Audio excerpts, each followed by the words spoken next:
ಇವ್ರಿಗೆ ಮತ್ತೆ ನೋಡ್ತೀವಿ, ಇವ್ರಿಗೆ ಸುವಾರ್ತೆ ಕೂಡ ಗೊತ್ತಿಲ್ಲ. ಒಬ್ಬ ಇದ್ದಾರೆ, ಕೊನೆಯವರೆಗೂ ತಾಳ್ಕೊಳ್ಳೋ ರಕ್ಷಣೆ ಹೊಂದನು. ಹೌದು, ಬೈಬಲಲ್ಲೂ ಹಾಕಿದೆ. ಯಾರಿಗೆ ಹೇಳಿದೆ? ಯಾರು ಕೊನೆಗೆ ತಾಳ್ಕೊಳ್ತಾರೆ? ಅಂದರೆ ಅವ್ನಿಗೆ ಕೇಳಿದ್ರೆ ನಿಮ್ಗೆ ರಕ್ಷಣೆ ಹೊಂದಿದ್ದೆ ಅಂದರೆ ಅವ್ನಿಗೆ ಗೊತ್ತಿಲ್ಲ, ಅವನಿಗೆ ಹೊಂದಿಲ್ಲ ಅವನು. ಯಾಕಂದ್ರೆ ಅವ್ನು ಹೇಳ್ತಾನೆ ನಾನು ಕೊನೆಯವರೆಗೂ ತಾಳ್ಕೊ, ಮತ್ತೆ ರಕ್ಷಣೆ ಹೊಂದಿಲ್ಲ ಅವನು. ಬೈಬಲಲ್ಲಿ ಕೆಲವು ರಕ್ಷಣೆ ಹೊಂದಿರೋರಿಗೆ ವಾಕ್ಯಗಳು ಉಂಟು, ರಕ್ಷಣೆ ಹೊಂದಿಸೋದಕ್ಕೋಸ್ಕರ ವಾಕ್ಯ ಉಂಟು. ಇವನಿನ್ನೂ ರಕ್ಷಣೆ ಹೊಂದಿಲ್ಲ. ಅದಕ್ಕೆ ನಾನು ಅನೇಕ ದಿವಸಗಳಿಂದ ಮೆಸೇಜ್ ಹಾಕಲ್ಲ. ಊಟ ಆಯ್ತಾ ಅಂದರೆ ಆಯಿತು, ಊಟ ಆಗಿದೆ, ಮಾಡಿದ್ದೇವೆ ಅಂತ ಹೇಳ್ತೇವೆ, ಇಲ್ಲ ಊಟ ಆಗಿಲ್ಲ ಅಂತ ಹೇಳ್ತೇವೆ. ಊಟ ಮಾಡಿರಬಹುದು ಅಥವಾ ಊಟ ಮಾಡಲಿಕ್ಕಿಲ್ಲ ಅಂತಂದರೆ ಅರ್ಥ ಏನು? ರಕ್ಷಣೆ ಹೊಂದಿದ್ದೀರಾ? ರಕ್ಷಣೆ ಹೊಂದಿದ್ದೇನೆ ಅಥವಾ ಹೊಂದಿಲ್ಲ, ಎರಡೇ ಉಂಟು. ಕೊನೆಯವರೆಗೂ ತಾಳ್ಕೊಳ್ಳೋನು. ಹೌದು, ವಾಕ್ಯ ಇದೆ.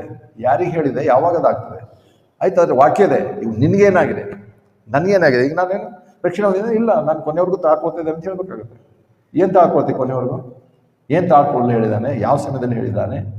ಆ ವಾಕ್ಯಗಳು ಅದಕ್ಕೆ ಹಾಕೋರು, ಲೈಕ್ ಕೊಡೋರು, ಪ್ರೇಸ್ ದ ಲಾರ್ಡ್, ಹೇಳೋಂಥವ್ರು ಕೂಡ ಅನೇಕರು ಇರ್ತಾರೆ.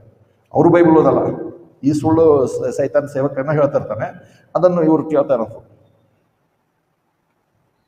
ಎಫೆಸ 1:13 ನೋಡ್ತೇವೆ, ಕೇಳಿರಿ